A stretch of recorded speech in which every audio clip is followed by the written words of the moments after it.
Hey, what's up? It's Valar. Hope everybody's doing awesome. Happy Halloween weekend.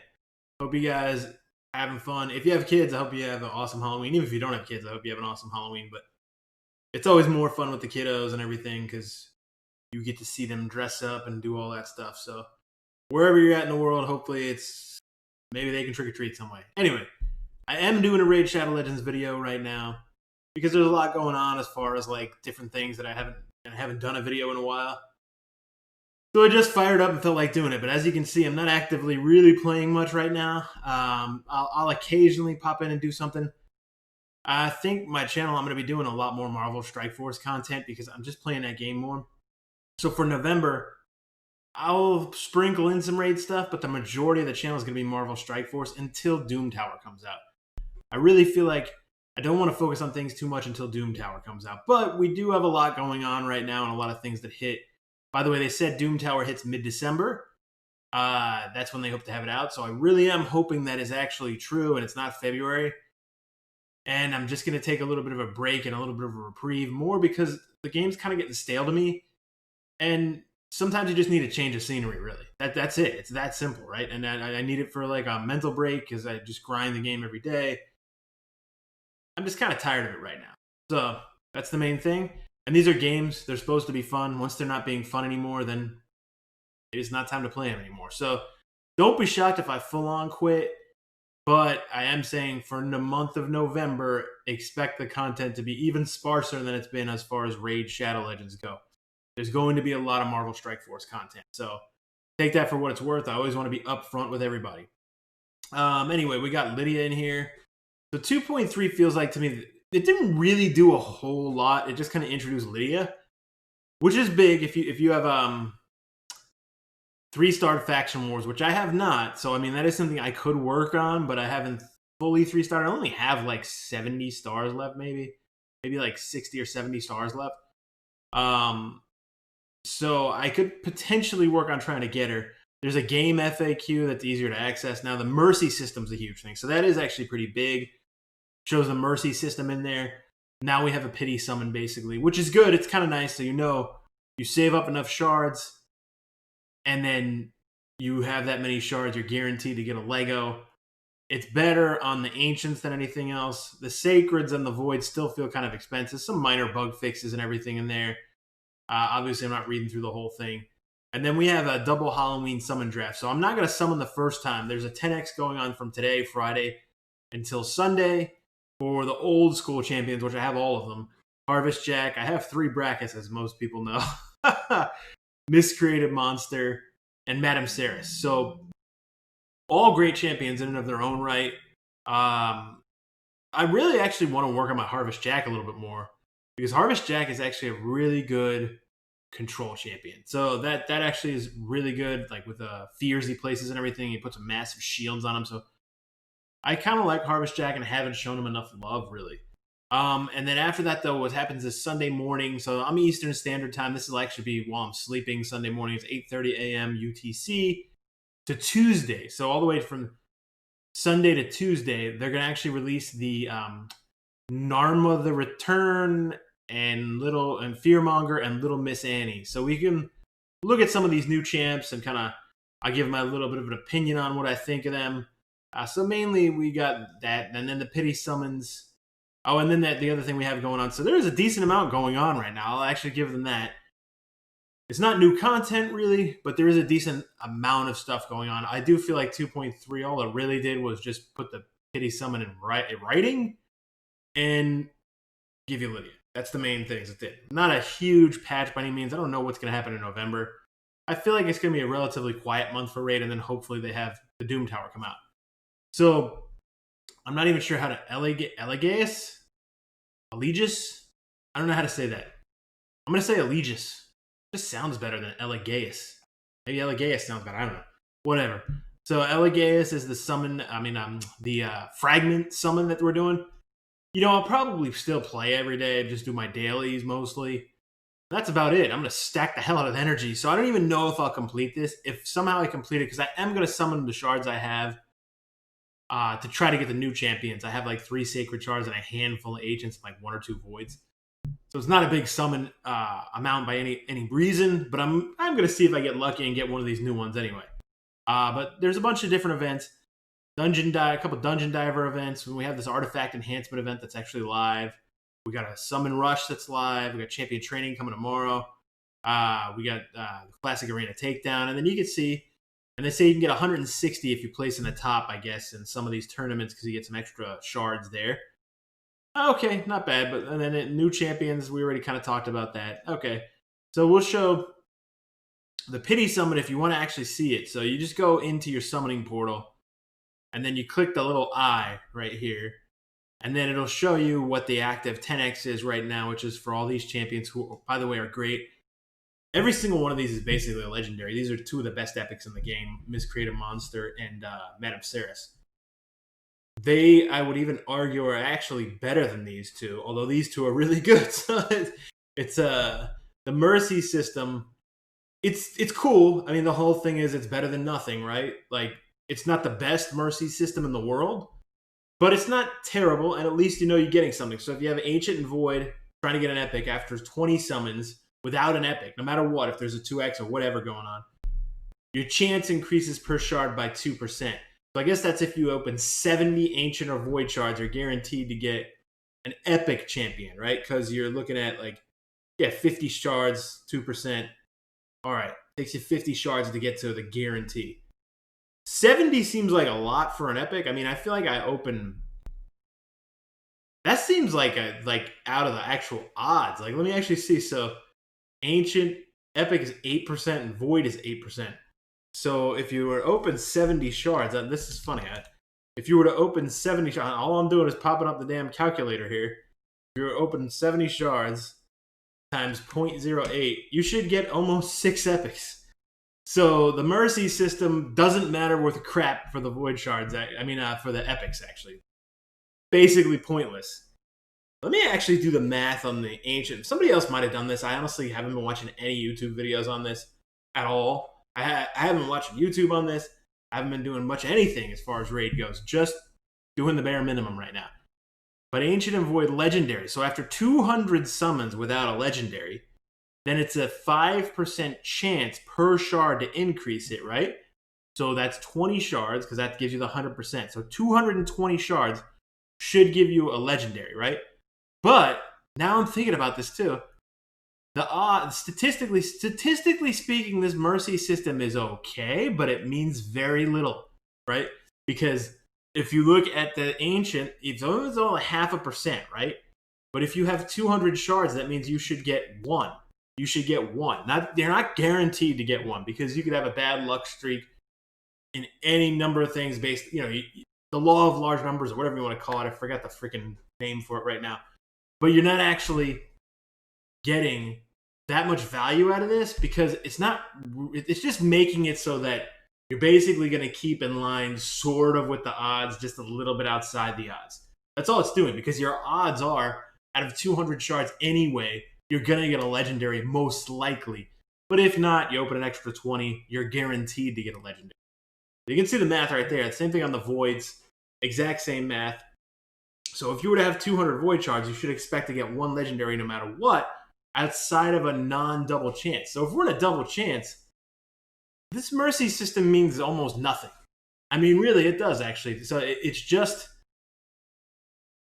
If you're having a really, really bad luck streak and you're not even keeping up with the odds that are at regular time frame, where there is no double chance on anything, any shards, it just gives you a little bit of an extra chance to say, okay, you're going to get close to the odds.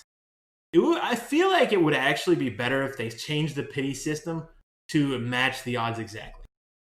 I mean, why not? Like, why not just actually say out of every 200, you're guaranteed to get it? Because you're almost guaranteed that anyway if these odds are actually correct.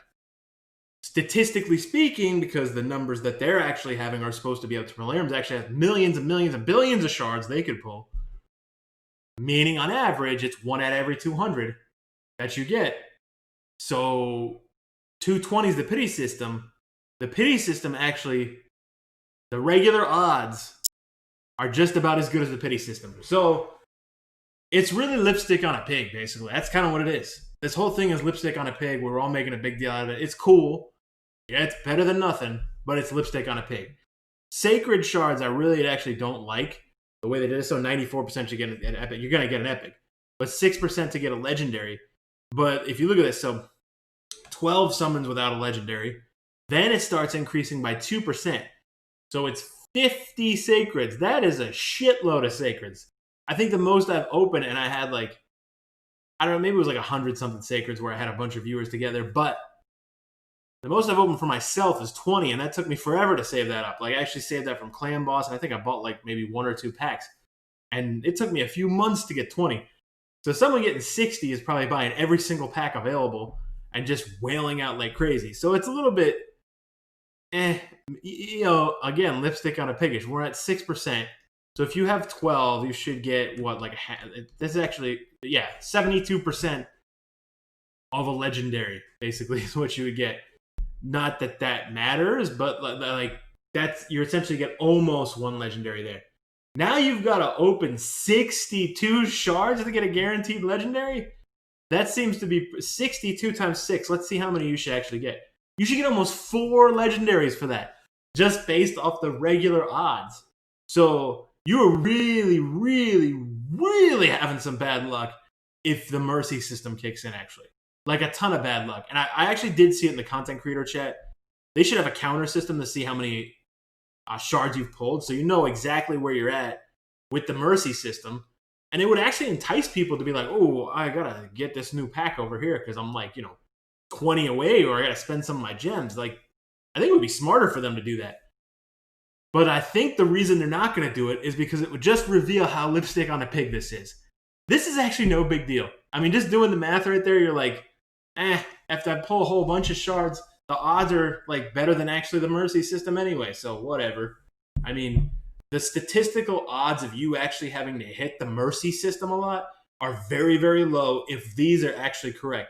You would probably have less than a 1% chance of actually hitting the mercy system. Or maybe like between a 1 and a 2% chance, like a blackjack hand or something like that. I mean, that's kind of all it is. Anyway, I went off on that a little bit. But we'll look at the fragment summon now. We got a bunch of these undeads. And then a Night Revenant. I'll look at the Night Revenant because I know that there's only one of them. This new Night Revenant over here, Narma the Return. So she's one I'll try to pull for because she's a 10x. What do the reviews say on her so far? Ooh, a 5 on Clan Boss. And I think, this is actually the one people said, let's get her as the fragment collector instead. She does a 1-hitter, 40% chance of increasing the cooldown, the duration of 3 random debuffs on the target. So she's a debuff extender like a Vizier. It is a 1-hitter. So it only has 1 shot at it, but it's a 60% chance to extend 3. It doesn't extend everything. But this is like Vizier Light, I guess you would say. Or it may even be like Vizier, better against Spirit than Vizier would be type of thing. But also does a decreased attack. And heals everyone. And then the healing increases by 2% for each poison debuff on the target. That means it's a massive 3-turn cooldown. That is a sick-ass good ability, actually. That I will say is just amazing, actually. And then 100% chance to do that. And then 75% chance of placing 3 poison debuffs and poison sensitivity for 3 turns on a 4-turn cooldown. And then accuracy in dungeons by 80. So, just massive Clan Boss value on this girl. Narma the Return does look amazing as far as Clan Boss. She may be just a one-trick pony, but that's okay. I think you're going to get just a bunch of tremendous value out of her. She is stellar. And the funny thing is that we talk about one-trick ponies as if every champion is supposed to be good everywhere. No other game I played has every champion good everywhere. That's just not the way it works. But they have tricked into thinking you have to get things that are just great everywhere because they want you chasing the damn shards. And I've been guilty of that too. So if I call anybody idiots and do all that stuff too, I'm including myself in that conversation. So don't get me wrong. I'm not just singling people out. I include myself in those conversations. So Undead Horde. This is the guy that we're actually going after now. Only 9 people got him so far. Only 9 people reviewed him. So he has a block cooldown, which you can book up to, a 35% chance for 1 turn. It's a 1-hitter. Increases up by 0.75 for every 1% of HP this champion loses. One hitter puts the target skills on cooldown. That's pretty good. So you can actually lock out someone's skills completely. If the enemy team has any duplicates, it also lock out their skills on a 3-turn. That's probably pretty cool on faction war waves. I do like that a lot, actually. So I don't know if Undead has all the Valkyries or somebody, or maybe it has a bunch of Martyrs or something. There's a bunch of levels where you have 2-3 Valkyries and 2-3 Martyrs. That could be really, really good there, and also really good to snipe someone in arena, even just for putting the skills on cooldown on one of them, right? AoE, 75% chance of removing 2 random buffs, so it is a little bit of buff strip, 75% chance of decreasing turn meter by 20%, decreases enemy turn meter by further 0.2 for every 1% of HP he loses on a 4-turn cooldown. That's actually pretty good too. That's pretty decent. And then prevents champion's death and keeps him alive on 1 HP when hit by a fatal hit. So he could lose the HP and still stay alive. He's actually seems like it's kind of interesting. If this skill prevents this champion's death, heals them by 10% of max HP, fills a turn meter, and places a shield buff equal on them to 30% of their HP. Will not prevent this champion's death if they are under a heal reduction debuff. That's interesting. So if he gets a heal reduction on him, he's going to die anyway. That's kind of interesting. Well, I guess because it works where he would prevent it and then heal.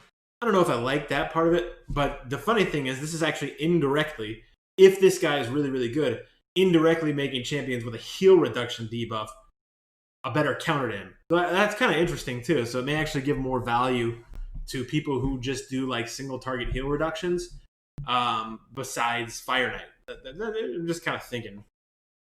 And his damage is based off HP. That is kind of cool. I like that his HP is pretty good too. His speed is actually pretty good too. So he actually looks, he looks interesting. And then he's got what, like a headstone or a candelabra thing on him. Pretty cool. What the hell is this thing? That looks like Alien. Man, this looks like Alien. Sigourney Weaver. It's in Sigourney Weaver's stomach, about to pop out and just like eat the entire spaceship crew. It looks just like it to me. Oh man. All right. So we got that one. Who else we got that's new in here? We got this ragdoll girl, and then we had the was the other guy Night Revenant too? Who masked fearmonger? Little Miss Annie, the Void, right? And is she a Lego? Yeah, she's a Lego. Okay, attack. Wow. Whoever got her really loves her. 4 people reviewed her. But a 3-hitter with a heal reduction, that's massive. Fire Knight. So that actually could prevent the other guy I was just talking about too. That's actually counters him. Each hit has a 50% chance of placing that. That's pretty damn good. Attacks one enemy 2 times. Increase attack on this chamber for 2 turns before attacking if the target's under a shield buff. Ignores 25% of the defense if the target's under a shield buff.